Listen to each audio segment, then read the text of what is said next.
দশকের পর দশক অবরোধের শিকল পরিয়ে যে দেশকে দুর্বল করার স্বপ্ন দেখেছিল পশ্চিম, সেই দেশ আজ বিশ্বের অন্যতম বিপজ্জনক ক্ষেপণাস্ত্র শক্তি হিসেবে মাথা তুলে দাঁড়িয়েছে। আর ওয়াশিংটন সে পিছু হচ্ছে নীরবে, লজ্জিতভাবে। ইরানি পার্লামেন্টের 90 অনুচ্ছেদ কমিটির উপপ্রধান হোসে আলী হাজিদানি সম্প্রতি এমন একটি বোমা ফাটালেন যার শব্দ পেন্টাগনের দেয়াল পর্যন্ত গিয়ে ঠেকেছে। তিনি বললেন, ইরানের কাছে এমন ক্ষেপণাস্ত্র আছে যার ধ্বংস ক্ষমতা কৌশলগত পারমাণবিক অস্ত্রের সমতুল্য। সেই অস্ত্রের নাম সেজ্জিল। কঠিন জ্বালানি চালিত এই দ্বিস্তরীয় ব্যালিস্টিক ক্ষেপণাস্ত্র মধ্যবর্তী পাল্লার 2000 থেকে 4000 কিলোমিটার পর্যন্ত ছুটে যেতে পারে। শুধু তাই নয়, এটি উঠতে উঠতে দিক পরিবর্তন করতে পারে, তাই এর ডাকনাম ড্যান্সিং মিসাইল। ইসরায়েল ও মধ্যপ্রাচ্যে মার্কিন ঘাঁটি সবই এর নাগালের মধ্যে, মাত্র কয়েক মিনিটের দূরত্বে। হাজিদানির হিসাব শুনলে গায়ে কাঁটা দেয়। মাত্র 16টি সেজ্জিল একসঙ্গে ছোড়া হলে তার সম্মিলিত ধ্বংস ক্ষমতা হবে পারমাণবিক হামলার সমান। প্যাট্রিয়ট থেকে আয়রন ডোম, কোনো বায়ু প্রতিরক্ষা ব্যবস্থায় এই ঝড় ঠেকাতে পারবে কিনা সেই প্রশ্নই তুললেন হাজিদানি।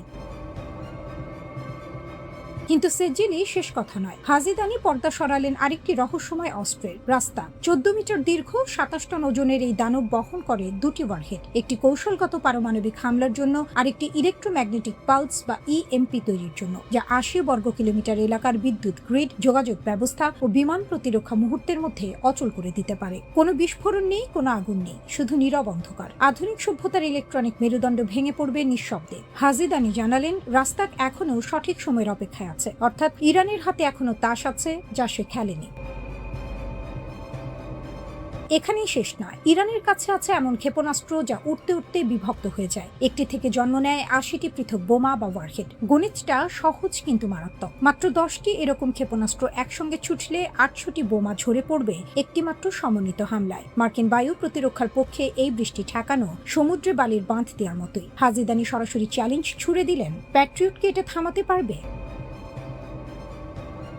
শুধু ক্ষেপণাস্ত্র নয়, হরমুজ প্রণালীতে ইরান এখন একটি সম্পূর্ণ নতুন নিয়ন্ত্রণ ব্যবস্থা চালু করেছে। জাহাজগুলোকে সরাসরি ইমেল পাঠানো হচ্ছে ইরানের পারস্য উপসাগর প্রণালী কর্তৃপক্ষের নামে। তাতে লেখা আছে নতুন ট্রানজিট নিয়ম, নির্দিষ্ট করিডোর, বাধ্যবাধকতার তালিকা। ইসলামিক রিভলিউশনারি গার্ড কর্পস বা IRGC প্রকাশ করেছে প্রণালীর নতুন মানচিত্র, যেখানে ইরানের নিয়ন্ত্রণ এলাকা আরও বিস্তৃত। বার্তা একেবারে স্পষ্ট, ইরানের পথে চলো, নইলে পরিণাম ভোগ করো।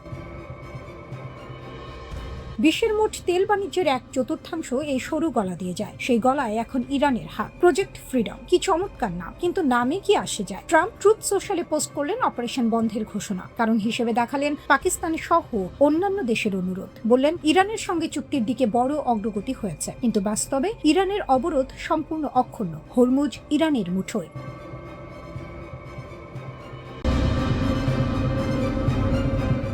মধ্যপ্রাচ্যে যুদ্ধ যখন তীব্র থেকে তীব্রতর হচ্ছে, তখন বড় প্রশ্ন উঠছে, এই সংকটময় সময়ে ইরানের পাশে আসলে কি করছে চীন? যুক্তরাষ্ট্র ও ইসরায়েলের যৌথ হামলার মুখে তেহরান যখন পাল্টা আঘাত হানছে, তখন বেইজিং এর ভূমিকা চোখে পড়ার মতো হলেও সরাসরি নয়, বরং অনেকটাই হিসেবী ও কৌশলী। প্রথমেই স্পষ্ট করে বলা দরকার, চীন ইরানের ঘনিষ্ঠ মিত্র হলেও এই সম্পর্ক পুরোপুরি স্বার্থভিত্তিক। চীনের জন্য ইরান মূলত সস্তা তেলের বড় উৎস। কঠোর নিষেধাজ্ঞার কারণে ইরান কম দামে তেল বিক্রি করতে বাধ্য হয়, আর সেই সুযোগটাই কাজে লাগায় চীন। ইরানের তেল রপ্তানির বড় অংশই যায় চীনের বাজারে, যা তেহরানের অর্থনীতিকে টিকিয়ে রাখার জন্য অত্যন্ত গুরুত্বপূর্ণ। তবে এর মানে এই নয় যে চীন ইরানের ওপর নির্ভরশীল, বরং বাস্তবতা হলো চীনের কাছে সৌদি আরব বা উপসাগরীয় অন্যান্য দেশ আরও স্থিতিশীল এবং নিরাপদ জ্বালানি সরবরাহকারী। তাই ইরান চীনের জন্য গুরুত্বপূর্ণ হলেও অপরিহার্য নয়। এই কারণেই যুদ্ধ শুরু হওয়ার পর থেকে চীন সরাসরি সামরিক সহায়তা দেয়া থেকে দূরে রয়েছে। যুক্তরাষ্ট্র ও ইসরায়েলের হামলার কঠোর সমালোচনা করলেও তারা কখনোই প্রকাশ্যে ইরানের পক্ষে যুদ্ধে নামার ইঙ্গিত দেয়নি, বরং তারা বারবার সংযম ও আলোচনার আহ্বান জানিয়েছে। তবে একেবারে হাত গুটিয়ে বসে নেই বেইজিং। পরোক্ষভাবে কিছু সহায়তার ইঙ্গিত মিলছে। ধারণা করা হচ্ছে ইরানের ক্ষেপণাস্ত্র ও ড্রোন এখন আগের চেয়ে অনেক বেশি নিখুঁতভাবে লক্ষ্যভেদ করতে পারছে, আর এর পেছনে চীনের উপগ্রহ নির্দেশনা ব্যবস্থার ভূমিকা থাকতে পারে। এছাড়া অতীতে ড্রোন প্রযুক্তি, কিছু রাসায়নিক উপাদান এবং সম্ভাব্য গোয়েন্দা তথ্য আদান প্রদানের কথাও উঠে এসেছে। তবুও চীন খুব সাবধানে এগোচ্ছে, কারণ তারা কোনোভাবেই এই যুদ্ধে সরাসরি জড়িয়ে পড়তে চায় না। মধ্যপ্রাচ্যের জটিল সংঘাতে ঢুকে পড়লে তাদের অর্থনীতি এবং আন্তর্জাতিক অবস্থান ঝুঁকির মুখে পড়তে পারে, এটা তারা ভালোভাবেই জানে। চীনের আসল লক্ষ্য হলো স্থিতিশীলতা বজায় রাখা। তারা চায় তেল সরবরাহ বন্ধ না হোক, বাণিজ্য চলমান থাকুক এবং যুদ্ধ দ্রুত শেষ হোক। এই লক্ষ্যেই তারা কূটনৈতিক তৎপরতা বাড়িয়েছে। বিভিন্ন দেশের সঙ্গে যোগাযোগ, বিশেষ দূত পাঠানো, সবকিছুই যুদ্ধবিরতির জন্য চাপ তৈরির অংশ। কিন্তু বাস্তবতা হলো এই কূটনৈতিক প্রভাব খুব সীমিত। চীন ইরানকে পুরোপুরি নিয়ন্ত্রণ করতে পারছে না, আবার উপসাগরীয় দেশগুলোকেও সন্তুষ্ট রাখতে হচ্ছে। ফলে তারা এক ধরনের অস্বস্তিকর ভারসাম্যের মধ্যে রয়েছে। এই যুদ্ধ চীনের জন্য একদিকে সুযোগ, অন্যদিকে বড় ঝুঁকি। সুযোগ হলো যুক্তরাষ্ট্র এই যুদ্ধে জড়িয়ে পড়ে নিজেদের শক্তি ও প্রভাব ক্ষয় করছে, যা চীনের জন্য কৌশলগত সুবিধা তৈরি করতে পারে। কিন্তু ঝুঁকিও কম নয়। তেলের দাম বাড়ছে, সরবরাহের সমস্যা হচ্ছে, আর এর প্রভাব সরাসরি পড়ছে চীনের অর্থনীতিতে। বিশ্ববাজারে অস্থিরতা তৈরি হওয়ায় চীনের রপ্তানিও হুমকির মুখে পড়তে পারে। ইউরোপ সহ বিভিন্ন বড় বাজার ক্ষতিগ্রস্ত হলে চীনের পণ্য বিক্রি কমে যাবে, যা তাদের অর্থনৈতিক প্রবৃদ্ধির জন্য বড় ধাক্কা হবে। সব মিলিয়ে ইরানের জন্য চীন এখনো সরাসরি যোদ্ধা নয়, বরং নীরব কৌশলবিদ। তারা ইরানকে পুরোপুরি ছেড়ে দিচ্ছে না, আবার খোলাখুলি পাশে দাঁড়াচ্ছেও না। নিজেদের স্বার্থ রক্ষা করেই তারা পরিস্থিতি পর্যবেক্ষণ করছে।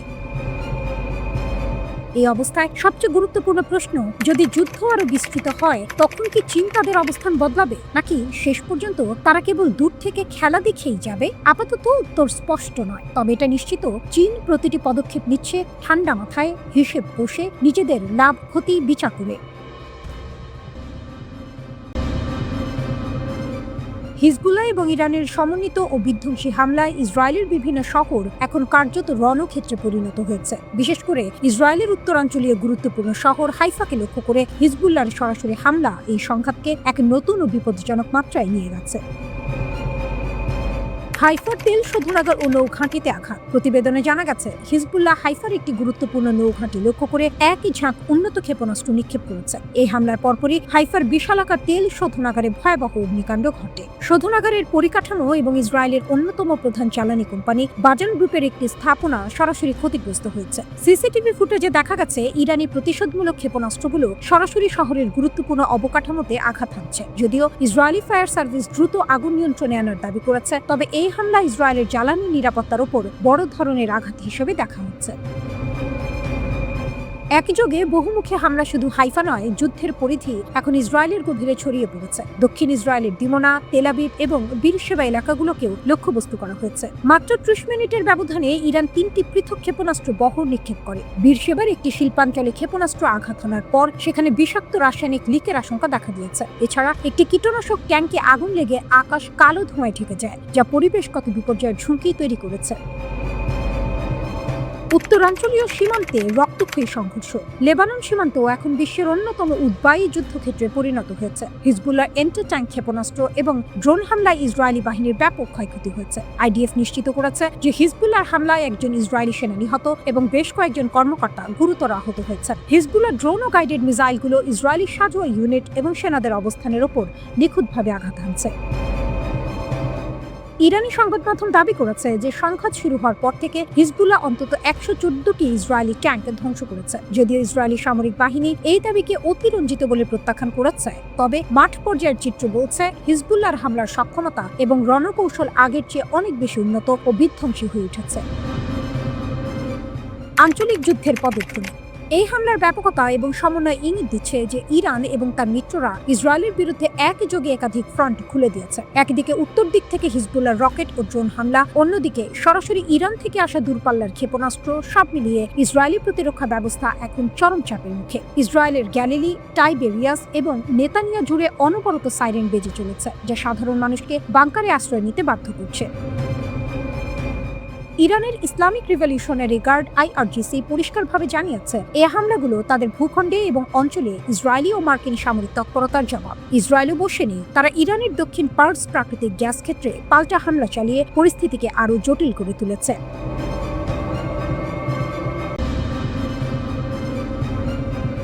ইয়েমেনের প্রতিরোধের মুখে এক অভাবনীয় ঘটনা ঘটেছে বলে দাবি উঠেছে। মার্কিন শক্তিশালী বিমানবাহী রণতরী পিছু হটতে বাধ্য হয়েছে। এই ঘটনাকে বড় বিজয় হিসেবে তুলে ধরেছেন ইরানের বিপ্লবী গার্ড বাহিনীর কুদস ফোর্সের কমান্ডার ইসমাইল কায়ানি। তার মতে এটি শুধু একটি সামরিক সাফল্য নয়, বরং পুরো অঞ্চলে শক্তির ভারসাম্য বদলে দেওয়ার মতো ঘটনা।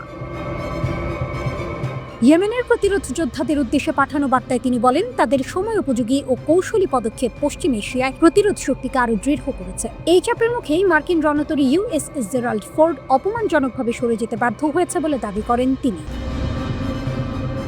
কায়েনের বক্তব্য অনুযায়ী এই বিশাল যুদ্ধজাহাজটি দীর্ঘদিন ইয়েমেন উপকূলের কাছাকাছি অবস্থান করছিল। ইয়ানবু ও জেদ্দার মাঝামাঝি জলসীমায় প্রায় 2 সপ্তাহের বেশি সময় ধরে তারা অবস্থান নেয়, কিন্তু শেষ পর্যন্ত কোনো উপায় না দেখে তারা পিছু হটে যায়। তিনি ইঙ্গিত দেন, এই পিছু হটার পেছনে ইয়েমেনের ভৌগোলিক অবস্থান ও যোদ্ধাদের সাহসিকতা বড় ভূমিকা রেখেছে। তিনি আরো বলেন, যারা এই ঘটনার ব্যাখ্যা খুঁজছেন তাদের বুঝতে হবে ইয়েমেনের পাহাড়, ভূখণ্ড এবং প্রতিরোধী এর আসল রহস্য। এই প্রতিরোধ শুধু একটি যুদ্ধ নয়, বরং একটি বার্তা। মধ্যপ্রাচ্যে আর আগের মতো একতরফা আধিপত্য চলবে না।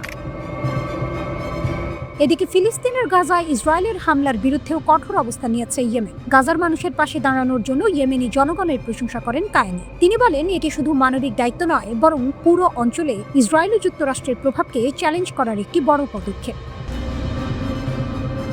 কায়েনি স্পষ্ট করে দিয়েছেন, তাদের দেশ প্রতিরোধ যোদ্ধাদের পাশে থাকবে। তার মতে, ইয়েমেনের এই সাফল্য দেশটির দীর্ঘদিনের অবরোধ ভাঙার পথ তৈরি করতে পারে। লোহিত সাগরে ইতোমধ্যে ইয়েমেনি যোদ্ধারা ইসরায়েল সংশ্লিষ্ট জাহাজ এবং মার্কিন উপস্থিতির বিরুদ্ধে ধারাবাহিক আক্রমণ চালিয়ে যাচ্ছে। এই পরিস্থিতি পুরো অঞ্চলের শক্তির সমীকরণ বদলে দিচ্ছে বলে মনে করা হচ্ছে। অন্যদিকে উত্তেজনা আরও বাড়িয়ে দিয়েছে হরমুজ প্রণালী নিয়ে নতুন করে সংঘাত। ইরান সরাসরি ঘোষণা দিয়েছে, এই গুরুত্বপূর্ণ জলপথের উপর নিয়ন্ত্রণ প্রতিষ্ঠা করা যুক্তরাষ্ট্রের পক্ষে কখনোই সম্ভব হবে না। ইরানের এক শীর্ষ সামরিক কর্মকর্তা বলেন, যুক্তরাষ্ট্র যতই চেষ্টা করুক তারা ইরানকে দমাতে পারবে না।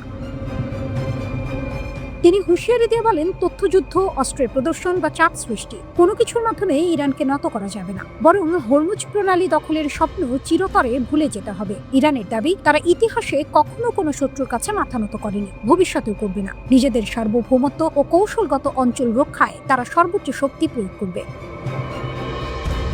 এর আগে যুক্তরাষ্ট্রের প্রেসিডেন্ট ডোনাল্ড ট্রাম্প হুমকি দিয়েছিলেন, যদি হরমুজ প্রণালী খুলে দেওয়া না হয় তাহলে ইরানের তেল স্থাপনা, বিদ্যুৎ কেন্দ্র এবং গুরুত্বপূর্ণ দ্বীপে ভয়াবহ হামলা চালানো হবে। সেই হুমকির জবাবেই ইরানের পক্ষ থেকে এই কঠোর বার্তা এসেছে। সব মিলিয়ে মধ্যপ্রাচ্যে উত্তেজনা এখন চরমে। ইয়েমেনের প্রতিরোধ, ইসরায়েলের সঙ্গে সংঘাত আর হরমুজ প্রণালী নিয়ে সরাসরি চ্যালেঞ্জ, সবকিছু মিলিয়ে পরিস্থিতি দ্রুত বিস্ফোরণের দিকে এগোচ্ছে। প্রশ্ন এখন একটাই, এই প্রতিরোধ কি সত্যি বড় শক্তিগুলোর আধিপত্য ভেঙে দিতে পারবে, নাকি আরো ভয়াবহ যুদ্ধের সূচনা হতে যাচ্ছে? সময়ই দেবে সেই উত্তর।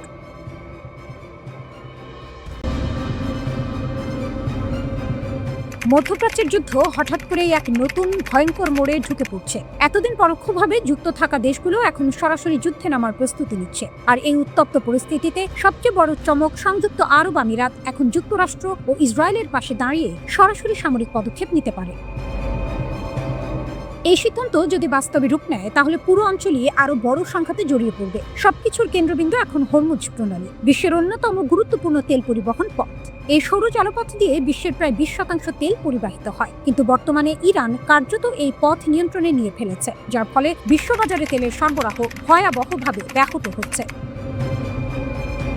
এমন পরিস্থিতিতে ইউএই আর চুপ করে বসে থাকতে চায় না। আরব কূটনীতিকদের মতে দেশটি এখন সক্রিয়ভাবে পরিকল্পনা করছে কিভাবে সামরিক শক্তি ব্যবহার করে এই প্রণালী আবার খুলে দেওয়া যায়। শুধু তাই নয়, তারা জাতিসংঘ নিরাপত্তা পরিষদে একটি প্রস্তাব আনার চেষ্টা করছে, যাতে সামরিক পদক্ষেপের অনুমোদন পাওয়া যায়। একই সঙ্গে ইউরোপ ও এশিয়ার বড় শক্তিগুলোকে নিয়ে একটি জোট গঠনের কথাও বলা হচ্ছে, যাদের একটাই লক্ষ্য, প্রয়োজনে শক্তি প্রয়োগ করে হরমুজ প্রণালী খুলে দেওয়া।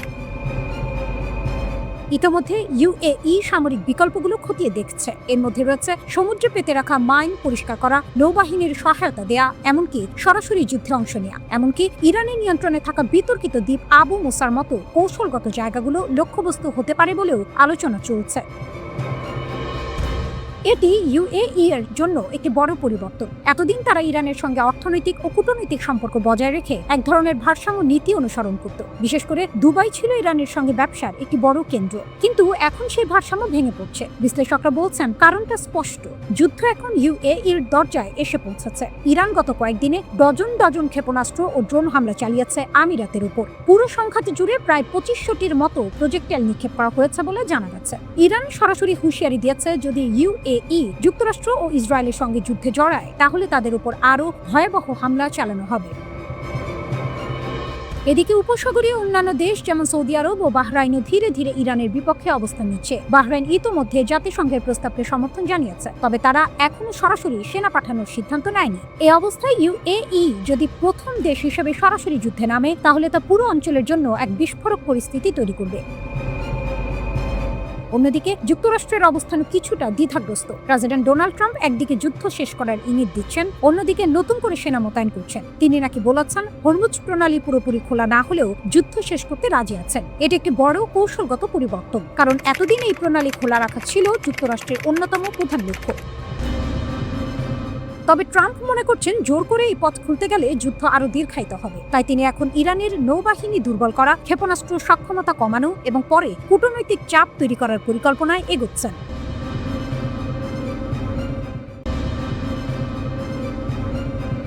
মধ্যপ্রাচ্যের উত্তর সীমান্তে আবারও বিস্ফোরণময় পরিস্থিতি। রকেট, ড্রোন আর পাল্টা হামলায় আগুন জ্বলছে যুদ্ধের নতুন ফ্রন্টে। লেবানন থেকে একযোগে 50টির বেশি রকেট ছুড়ে মেরেছে সশস্ত্র গোষ্ঠী হিজবুল্লাহ। লক্ষ্য ছিল ইসরায়েলের উত্তরাঞ্চল। ইহুদি ধর্মীয় উৎসব পাস ওভারের প্রথম দিনেই এই হামলা পরিস্থিতিকে আরও ভয়াবহ করে তোলে। হামলার সঙ্গে সঙ্গে সাইরেন বেজে ওঠে পুরো উত্তর ইসরায়েল জুড়ে। হাজার হাজার মানুষ দৌড়ে আশ্রয় কেন্দ্রে ঢুকে পড়ে। সীমান্তবর্তী শহর কিরিয়াত সিমোনা এ একটি রকেট আঘাত হানলে অন্তত 2 জন আহত হয়। আতঙ্ক আর বিশৃঙ্খলায় উৎসবের আমেজ মুহূর্তেই বদলে যায় যুদ্ধক্ষেত্রে। একই দিনে আরেকটি হামলায় হাইফার কাছাকাছি এলাকায় কয়েকটি রকেট ছোড়া হয়। ইসরায়েল ডিফেন্স ফোর্সেস জানায় বেশিরভাগ রকেট প্রতিহত করা হয়েছে আর কিছু খোলা জায়গায় পড়তে দেওয়া হয়েছে যাতে বড় ক্ষতি না হয়। তবে এই ধারাবাহিক হামলা স্পষ্ট করে দিয়েছে সংঘাত এখন আর সীমান্তে সীমাবদ্ধ নেই, বরং যে কোনো সময় বড় আকার নিতে পারে। পাল্টা জবাব দিতে দেরি করেনি ইসরায়েল। গত 24 ঘন্টায় দক্ষিণ লেবানন জুড়ে ব্যাপক বিমান ও নৌ হামলা চালানো হয়েছে। ইসরায়েলি বাহিনীর দাবি, এসব হামলায় হিজবুল্লাহ 40 জনের বেশি যোদ্ধা নিহত হয়েছে এবং তাদের বহু ঘাঁটি ধ্বংস করা হয়েছে। টার্গেট করা হয়েছে কমান্ড সেন্টার, অস্ত্র ভান্ডার, রকেট লঞ্চার এবং অ্যান্টি ট্যাঙ্ক মিসাইল অবস্থান।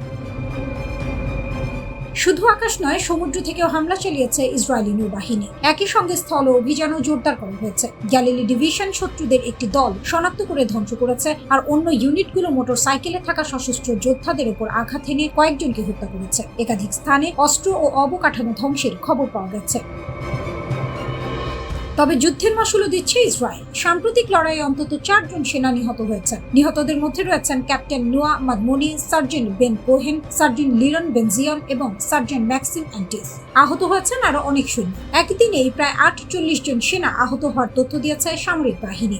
শুধু সেনাবাহিনী নয়, সাধারণ মানুষও ক্ষতিগ্রস্ত হচ্ছে। স্বাস্থ্য মন্ত্রণালয়ের তথ্য অনুযায়ী ফেব্রুয়ারির শেষ থেকে এখন পর্যন্ত হাজার হাজার মানুষ চিকিৎসা নিয়েছেন। হাসপাতালগুলোতে চাপ বাড়ছে আর পরিবারগুলো হারাচ্ছে তাদের প্রিয়জনদের। হিজবুল্লাহ এখন নতুন কৌশল ব্যবহার করছে। রকেটের পাশাপাশি ড্রোন হামলাও বাড়ানো হয়েছে। এই ঘটনায় ড্রোন বিস্ফোরণে কয়েকজন রিজার্ভ সেনা আহত হন। আরেক ঘটনায় রকেটের স্প্লিন্টারে একজন সৈন্য গুরুতর জখম হন। এসব হামলা দেখাচ্ছে যুদ্ধ এখন আরো জটিল ও বিপজ্জনক হয়ে উঠছে। এদিকে রাজধানী বৈরুতেও হামলা চালিয়েছে ইসরায়েলি বাহিনী। একটি আবাসিক ভবনে বিমান হামলার খবর পাওয়া গেছে, যদিও বিস্তারিত তথ্য এখনো স্পষ্ট নয়। এতে করে সংঘাত আরো বিস্তৃত হওয়ার আশঙ্কা তৈরি হয়েছে। পুরো পরিস্থিতি এখন এক ভয়ঙ্কর মোড়ে দাঁড়িয়ে। একদিকে লেবানন সীমান্তে হিজবুল্লাহ লাগাতার আক্রমণ, অন্যদিকে ইসরায়েলের পাল্টা শক্তিশালী অভিযান। দুই পক্ষই যেন পিছু হটার কোনো ইঙ্গিত দিচ্ছে না। বিশ্লেষকরা বলছেন এই সংঘাত শুধু সীমান্তে সীমাবদ্ধ থাকবে না, এটি বড় আকারের আঞ্চলিক যুদ্ধের রূপ নিতে পারে, যেখানে জড়িয়ে পড়তে পারে আরও শক্তিধর দেশ।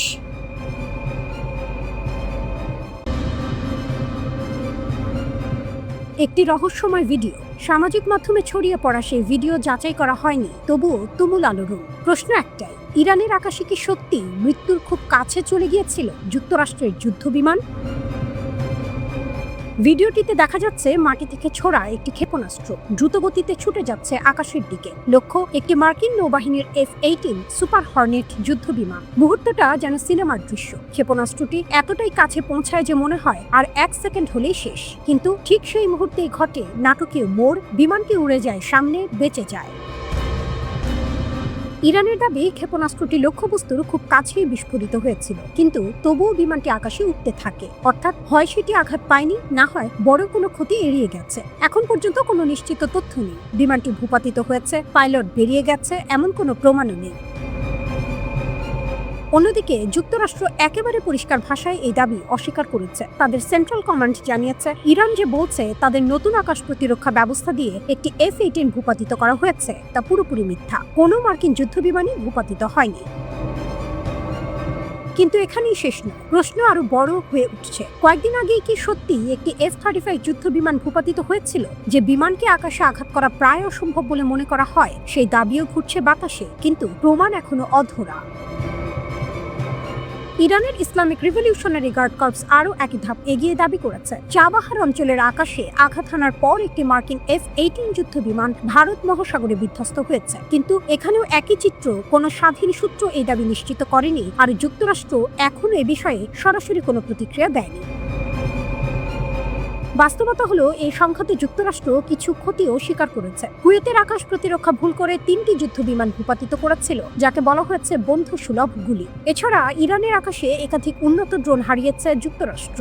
এদিকে উত্তেজনা শুধু আকাশেই নয়, মাটিতেও বাড়ছে। ইরান সরাসরি সতর্ক করেছে, মধ্যপ্রাচ্যে যদি যুক্তরাষ্ট্র স্থল ও সেনা পাঠায় তাহলে পরিস্থিতি আরো ভয়াবহ হবে। ইরানের পার্লামেন্ট স্পিকার মোহাম্মদ বাঘের গালিবাফ কড়া বার্তা দিয়েছেন, জেনারেলরা যা ভেঙেছে সৈন্যরা তা ঠিক করতে পারবে না, বরং তারা নেতানিয়াহুর ভুল সিদ্ধান্তের শিকার হবে। এই উত্তপ্ত পরিস্থিতির মাঝেই যুক্তরাষ্ট্র এক নতুন কূটনৈতিক চাল দিয়েছে। ডোনাল্ড ট্রাম্প প্রশাসন 15 দফার একটি যুদ্ধবিরতি প্রস্তাব পাঠিয়েছে ইরানের কাছে। পাকিস্তান, মিশর ও তুরস্ক এই 3 দেশ মধ্যস্থতাকারী হিসেবে কাজ করছে। কিন্তু প্রশ্ন রয়ে গেছে, এই প্রস্তাব কি যুদ্ধ থামাতে পারবে? কারণ বাস্তবতা হলো, যুক্তরাষ্ট্র আরো হাজার হাজার সেনা পাঠানোর প্রস্তুতি নিচ্ছে। ইতিমধ্যেই প্রায় 50,000 সৈন্য রয়েছে অঞ্চলে। তার সঙ্গে যুক্ত হতে যাচ্ছে আরো মেরিন ইউনিট, হাজার হাজার নাবিক, এমনকি 82তম এয়ারবোর্ন ডিভিশনকেও প্রস্তুত রাখা হয়েছে, যারা যে কোনো সময় আক্রমণে নামতে পারে। অন্যদিকে ইরানও থেমে নেই। সৌদি আরব, কুয়েত, বাহরাইন এই দেশগুলোতেও ড্রোন ও ক্ষেপণাস্ত্র হামলার খবর এসেছে। পারস্য উপসাগরের গুরুত্বপূর্ণ তেলপথ হরমুজ প্রণালীতেও এখনো ইরানের শক্ত নিয়ন্ত্রণ।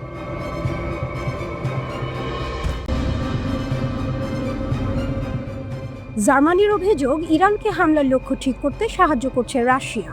জার্মানির পররাষ্ট্রমন্ত্রী ইয়োহান ভাডিপুল বলেছেন, ইরানকে কোথায় হামলা চালাতে হবে সেই লক্ষ্যবস্তু চিহ্নিত করতে রাশিয়া সহায়তা দিচ্ছে। তিনি আরও অভিযোগ করেন, রাশিয়ার প্রেসিডেন্ট ভ্লাদিমির পুতিন ইউক্রেনের রাশিয়ার হামলা থেকে বিশ্বের দৃষ্টি সরানোর জন্য মধ্যপ্রাচ্যের যুদ্ধকে ব্যবহার করতে চাইছেন। ফ্রান্সে G7 বৈঠকে সাংবাদিকদের সঙ্গে কথা বলার সময় ভাডিপুল জানান, তিনি যুক্তরাষ্ট্রের পররাষ্ট্রমন্ত্রী মার্কো রুবিওর সঙ্গে আলোচনা করেছেন এবং সেখানে জার্মানির অবস্থান তুলে ধরেছেন। তিনি আরও বলেন, বর্তমান উত্তেজনা শেষ হলে হরমুজ প্রণালীতে জার্মানি ভূমিকা রাখতে চায়। ভাডিপুল বলেন, পুতিন নির্মমভাবে আশা করছেন যে মধ্যপ্রাচ্যের এই উত্তেজনা ইউক্রেনে তার অপরাধ থেকে আমাদের মনোযোগ সরিয়ে দেবে। এই পরিকল্পনা সফল হতে দেওয়া যাবে না। আমরা পরিষ্কারভাবে দেখতে পাচ্ছি, এই দুটি সংঘাত একে অপরের সঙ্গে ঘনিষ্ঠভাবে জড়িত। রাশিয়া স্পষ্টভাবেই সম্ভাব্য লক্ষ্যবস্তু সম্পর্কে তথ্য দিয়ে ইরানকে সাহায্য করছে। ওদিকে মার্কিন কেন্দ্রীয় তথ্য সংস্থা FBI এর পরিচালক ক্যাশ প্যাটেলের ব্যক্তিগত ইমেইলে ঢুকেছে হ্যাকাররা। এই হ্যাকারেরা ইরানের সঙ্গে সম্পৃক্ত বলে উল্লেখ করা হয়েছে। হ্যাকারেরা প্রকাশ্যে দাবি করেছে তারা ক্যাশ প্যাটেলের ব্যক্তিগত ইনবক্সে ঢুকেছে। এর প্রমাণ হিসেবে হ্যাকারেরা ক্যাশ প্যাটেল ও তার জীবন বৃত্তান্তের ছবিও প্রকাশ করেছে। ইরানের ইসলামী বিপ্লবী গার্ড কোর IRGC মধ্যপ্রাচ্যের দেশগুলোর সাধারণ মানুষকে মার্কিন সামরিক ঘাঁটির কাছাকাছি থাকা জায়গাগুলো দ্রুত খালি করার আহ্বান জানিয়েছে। IRGC বলেছে, মার্কিন সেনাদের যেখানেই পাওয়া যাবে সেখানেই তাদের উপর হামলা চালানো তাদের পবিত্র দায়িত্ব। এক বিবৃতিতে IRGCর জনসংযোগ শাখা জানায়, আমরা আপনাদের জোর দিয়ে পরামর্শ দিচ্ছি, যেখানে মার্কিন বাহিনী মোতায়েন আছে সেই সব এলাকা আপনারা দ্রুত ছেড়ে যান, যাতে আপনাদের কোনো ক্ষতি না হয়। এদিকে লেবাননে লড়াইয়ে ইসরায়েলের 2 সেনা গুরুতর আহত হয়েছে। লেবাননের দক্ষিণাঞ্চলে ইসরায়েলের সামরিক বাহিনীর 2 সদস্য গুরুতরভাবে আহত হয়েছেন বলে জানিয়েছে ইসরায়েলি সেনাবাহিনী। এক বিবৃতিতে বলা হয়েছে, ওই এলাকায় সংঘর্ষের সময় একজন কর্মকর্তা ও একজন সৈনিক গুরুতরভাবে আহত হন। তাদের দ্রুত হাসপাতালে ভর্তি করা হয়েছে। ইসরায়েল 2 মার্চ থেকে লেবাননে হামলা চালিয়ে আসছে। তাদের দাবি, এই হামলা চালানো হচ্ছে লেবাননের সশস্ত্র গোষ্ঠী হিজবুল্লাহর বিরুদ্ধে। অন্যদিকে হিজবুল্লাহ লেবানন থেকে ইসরায়েলকে লক্ষ্য করে ড্রোন ও ক্ষেপণাস্ত্র হামলা চালিয়ে যাচ্ছে। ইসরায়েলের হামলায় 24 ঘন্টায় 261 জন আহত হয়েছেন। এই হামলাগুলো চালিয়েছে ইরান এবং লেবাননের সশস্ত্র গোষ্ঠী হিজবুল্লাহ। ইসরায়েলের স্বাস্থ্য মন্ত্রণালয় এই তথ্য জানিয়েছে। তাদের মতে ইরানের হামলা শুরু হওয়ার পর থেকে এখন পর্যন্ত মোট 5,492 জন আহত হয়েছেন। এর মধ্যে এখনো 116 জন হাসপাতালে চিকিৎসাধীন আছেন। আর শুধু 24 ঘন্টায় ইরান ও হিজবুল্লাহর হামলায় 261 জন বিভিন্ন হাসপাতালে চিকিৎসা নিয়েছেন। গত 28 ফেব্রুয়ারি থেকে ইরানে হামলা চালিয়ে যাচ্ছে যুক্তরাষ্ট্র ও ইসরায়েল। এর জবাবে ইসরায়েল এবং মধ্যপ্রাচ্যের বিভিন্ন মার্কিন সামরিক ঘাঁটি লক্ষ্য করে পাল্টা হামলা চালিয়ে যাচ্ছে ইরান।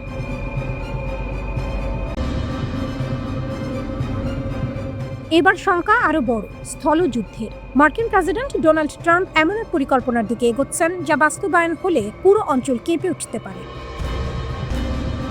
হোয়াইট হাউস মনে করছে সরাসরি স্থল হামলার ভয় দেখিয়েই ইরানকে নতি স্বীকার করানো যাবে। তাদের লক্ষ্য স্পষ্ট, ইরান যেন দ্রুত হরমুজ প্রণালী খুলে দেয়। এই গুরুত্বপূর্ণ জলপথ বন্ধ থাকায় বিশ্বজুড়ে তেলের বাজারে বড় ধরনের অস্থিরতা তৈরি হয়েছে। ট্রাম্প ইতিমধ্যে ইরানকে সময় বেঁধে দিয়েছেন, আর মাত্র কয়েকদিনের মধ্যে সিদ্ধান্ত নিতে হবে, না হলে শুরু হতে পারে ভয়াবহ স্থল অভিযান। এই অভিযানের প্রস্তুতিও জোরে সোরে চলছে। যুক্তরাষ্ট্র তাদের শক্তিশালী নৌ ও স্থল বাহিনী মধ্যপ্রাচ্যের দিকে পাঠাচ্ছে। বিশেষ করে সমুদ্রপথে আক্রমণ চালাতে সক্ষম ইউনিটগুলোকে এগিয়ে আনা হচ্ছে। এসব ইউনিটে রয়েছে যুদ্ধজাহাজ, হেলিকপ্টার এবং উপকূলে দ্রুত নামার মতো বিশেষ যান। এছাড়া আকাশপথে হঠাৎ আক্রমণের জন্য প্রস্তুত রাখা হয়েছে অভিজাত প্যারাট্রুপার বাহিনী। তারা যে কোনো সময় শত্রুপক্ষের ভেতরে নেমে গুরুত্বপূর্ণ স্থাপনা দখল করতে পারে। বিমানবন্দর, ঘাঁটি সবকিছু তাদের লক্ষ্য হতে পারে। শুধু তাই নয়, আরো হাজার হাজার সেনা প্রস্তুত রাখা হয়েছে। প্রয়োজন হলে মুহূর্তের মধ্যে তাদের যুদ্ধে নামানো হবে। মার্কিন বাহিনীর সম্ভাব্য লক্ষ্যগুলোর মধ্যে সবচেয়ে গুরুত্বপূর্ণ হলো ইরানের উপকূলবর্তী দ্বীপগুলো। বিশেষ করে খার্ক দ্বীপ অত্যন্ত গুরুত্বপূর্ণ। এখান থেকে ইরানের প্রায় 90% তেল রপ্তানি হয়। এই দ্বীপ দখল করতে পারলে ইরানের অর্থনৈতিক শক্তিতে বড় আঘাত লাগবে। তবে এই অভিযান সহজ নয়। বিশ্লেষকরা বলছেন, দ্বীপটি দখল করা যতটা কঠিন, ধরে রাখা তার চেয়েও কঠিন, কারণ ইরান সেখানে শক্তিশালী প্রতিরক্ষা গড়ে তুলেছে। আরেকটি গুরুত্বপূর্ণ জায়গা হলো কেশন দ্বীপ। এই দ্বীপ থেকে হরমুজ প্রণালীর সবচেয়ে সরু অংশ নিয়ন্ত্রণ করা হয়। এটি দখল করতে পারলে সমুদ্রপথ অনেকটাই নিরাপদ করা সম্ভব হবে। এছাড়া আবু মুসা, গ্রেটার তুনব এবং লেসার তুনব দ্বীপও হতে পারে হামলার লক্ষ্য। এসব জায়গায় ইরানের বিপ্লবী গার্ড বাহিনী শক্ত ঘাঁটি গড়ে তুলেছে। তবে সবচেয়ে ঝুঁকিপূর্ণ পরিকল্পনা হলো সরাসরি ইরানের উপকূলে হামলা। যদি এই সিদ্ধান্ত নেওয়া হয়, তাহলে একসঙ্গে 10 থেকে 12,000 সেনা নামানো হতে পারে। তাদের কাজ হবে উপকূল থেকে ইরানি বাহিনীকে সরিয়ে দেয়া এবং ক্ষেপণাস্ত্র ঘাঁটি ধ্বংস করা। কিন্তু ইরানও প্রস্তুত। তারা জানিয়েছে, যে কোনো আক্রমণ মোকাবিলায় তাদের লাখো সেনা প্রস্তুত রয়েছে। উপকূলে মাইন পাতা হয়েছে, ফাঁদ বসানো হয়েছে, আকাশে রয়েছে প্রতিরক্ষা ব্যবস্থা। ফলে মার্কিন সেনাদের জন্য প্রতিটি পদক্ষেপ হবে ঝুঁকিপূর্ণ। এর বাইরে আরেকটি বড় লক্ষ্য হতে পারে ইরানের পারমাণবিক স্থাপনা। বিশেষ করে ইস্পাহান অঞ্চলে সংরক্ষিত উচ্চমাত্রার ইউরেনিয়াম দখল বা নিষ্ক্রিয় করার পরিকল্পনাও থাকতে পারে। তবে এটি অত্যন্ত জটিল ও বিপজ্জনক কাজ, কারণ এই পদার্থ বিস্ফোরণে ধ্বংস করা যায় না, বরং এতে বিষাক্ত গ্যাস ছড়িয়ে পড়তে পারে, যা আরও বড় বিপর্যয় ডেকে আনবে। সব মিলিয়ে পরিস্থিতি এক ভয়াবহ মোড় নিচ্ছে। একদিকে ইসরায়েলের সঙ্গে চলমান সংঘর্ষ, অন্যদিকে যুক্তরাষ্ট্রের সম্ভাব্য স্থল অভিযান। সবকিছু মিলে মধ্যপ্রাচ্য যেন এক বিস্ফোরণের অপেক্ষায়।